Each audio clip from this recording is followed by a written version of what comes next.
Prime Minister Narendra Modi addressed the nation in the 74th edition of his radio program Mann Ki Baat. In this edition, PM Modi had invited people to share inspiring stories in the field of art, culture and tourism which he could share in his radio program. Prime Minister Narendra Modi underlined the importance of conserving water ahead of the summer season. इस बार हरिद्वार में कुंभ भी हो रहा है। जल हमारे लिए जीवन भी है, आस्था भी है और विकास की धारा भी है। पानी एक तरह से पारस से भी ज्यादा महत्वपूर्ण है। कहा जाता है, पारस के स्पर्श से लोहा सोने में परिवर्तित हो जाता है।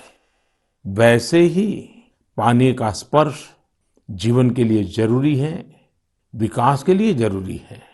साथियों, माघ महीने को जल से जोड़ने का संभवतः एक और भी कारण है। इसके बाद से ही सर्दियां खत्म हो जाती हैं और गर्मियों की दस्तक होने लगती हैं। इसलिए पानी के संरक्षण के लिए हमें अभी से ही प्रयास शुरू कर देने चाहिए। कुछ दिनों बाद मार्च महीने में ही 22 तारीख को वर्ल्ड वाटर डे भी है।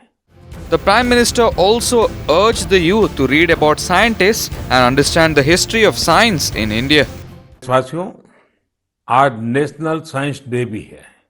आज का दिन भारत के महान वैज्ञानिक डॉक्टर सीवी रमन जी द्वारा की गई रमन इफेक्ट खोज को समर्पित है।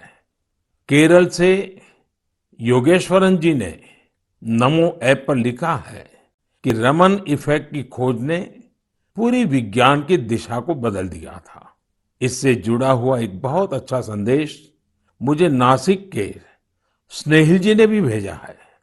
स्नेहिल जी ने लिखा है कि हमारे देश के अनगिनत वैज्ञानिक हैं जिनके योगदान के बिना साइंस इतनी प्रगति नहीं कर सकती थी।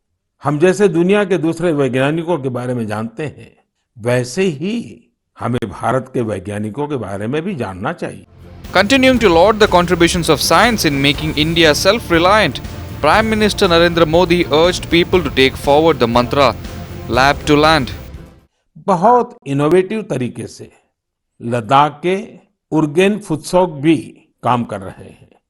उर्गेन जी इतनी ऊंचाई पर ऑर्गेनिक तरीके से खेती करके करीब 20 फसलें उगा रहे हैं, वो भी साइक्लिक तरीके से। यानी वो एक फसल के वेस्ट को दूसरी फसल में खाद के तौर पर इस्तेमाल कर लेते हैं। है ना कमाल की बात। Before concluding his radio program, Prime Minister Narendra Modi said that he regrets not learning the world's oldest language, Tamil. ने मुझसे ऐसा ही एक सवाल पूछा।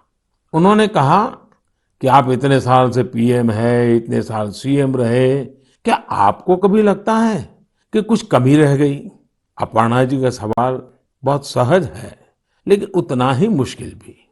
मैंने इस सवाल पर विचार किया और खुद से कहा, मेरी एक कमी ये रही कि मैं दुनिया की सबसे प्राचीन भाषा तमिल सीखने के लिए बहुत प्रयास नहीं कर पाया।